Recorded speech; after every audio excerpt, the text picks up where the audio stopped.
శ్రీ గురుభ్యో నమః. శ్రీ మహాగణపతే నమః. వారఫలాల కార్యక్రమానికి స్వాగతం. ఫిబ్రవరి 4 నుండి 10వ తారీఖు వరకు గోచార రీత్యా చంద్రమానం నడుసరించి ద్వాదశ రాశుల వారికి ఎలా ఉన్నది అనేది గమనిద్దాం. ముఖ్యంగా ఫిబ్రవరి 4 నుంచి 10వ తారీఖు గ్రహస్థితి మనం గమనించినట్లయితే గురువు మేషరాశిలో సంచారం జరుగుతుంది. రాహు వచ్చేటప్పటికి మీనంలో, కేతు వచ్చేటప్పటికి కన్యలో కొనసాగుతున్నాడు. వాటితో పాటు కుజుడు, శుక్రుడు వారం ప్రథమంలో వారి యొక్క సంచారం అనేది మనం గమనించినట్లయితే వారు ధనస్సులో కొనసాగుతున్నారు. మరియు అలాగే కుజ సంచారం అనేది మొదలవబోతుంది. కుజ సంచారం జరిగి ఈ యొక్క వారాల మధ్యలో 9వ తారీఖున వచ్చేటప్పటికి తన యొక్క మార్పు అనేది జరుగుతున్నది అన్నమాట. ఎక్కడికి జరుగుతున్నది అంటే మకరంలోకి జరగబోతున్నది. అలాగే బుధుడు, రవి కలిసి మకరంలో సంచారం చేయబోతున్నాడు. మకర సంక్రమణం జరిగింది ఆల్రెడీ. అలాగే శని మనం గమనించినట్లయితే కుంభంలో కొనసాగుతున్నాడు. ఈ యొక్క గ్రహస్థితి ద్వాదశ రాశుల వారి మీద ఎటువంటి ఫలితాన్ని చూపిస్తుంది అనేది మనం చూద్దాం. ఇప్పుడు కర్కాటక రాశి వారికి ఎలా ఉండబోతుందని చూద్దాం. కర్కాటక రాశి వారికి వచ్చేటప్పటికి ఈ వారం అనుకూలమైనటువంటి ఫలితాలే గోచరిస్తున్నాయి. కాకపోతే ఈ రాశి వారికి వచ్చేటప్పటికి కొన్ని విషయాల జాగ్రత్తలు కూడా అవసరం. ఈ రాశి వారికి కేతు అనుకూలమైనటువంటి స్థానంలో ఉన్నాడు. ధైర్యంతో మీరు చేసేటువంటి పనుల్లో విజయాన్ని సాధించడం అనేది జరుగుతుంది. తథ్యం మాతృ సంబంధితమైన విషయాల్లో అనుకూలమైనటువంటి ఫలితాలు పొందడం అనేది జరుగుతుంది.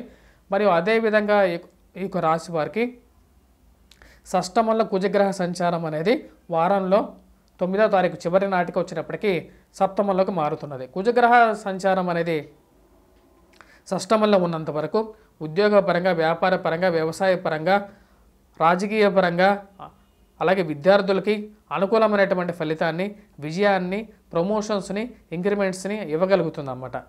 కానీ ఈ రాశి వారికి కుజుడు 9వ తారీఖు నుంచి సప్తమంలోకి ప్రయాణం చేయబోతున్నాడు.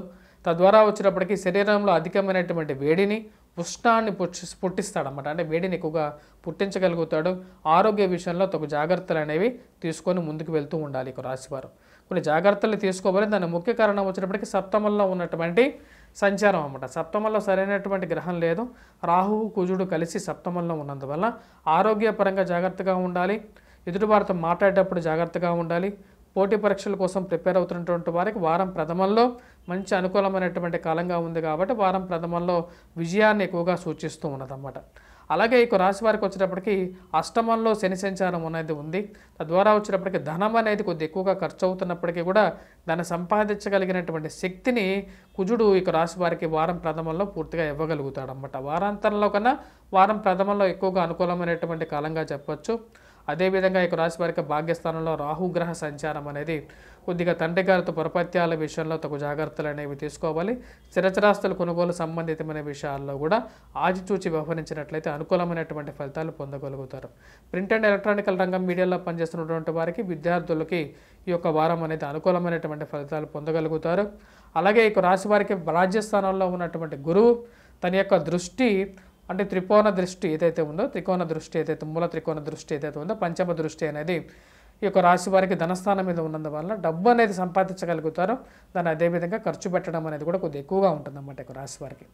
ఈ రాశి వారి విద్యార్థులకు వచ్చేటప్పటికి వారం ప్రథమంలో అనుకూలంగా ఉంది. ఉద్యోగస్తులకి, వ్యాపారస్తులకి కూడా వారం ప్రథమంలో ఎక్కువగా అనుకూలమైనటువంటి ఫలితాలు పొందగలుగుతారు.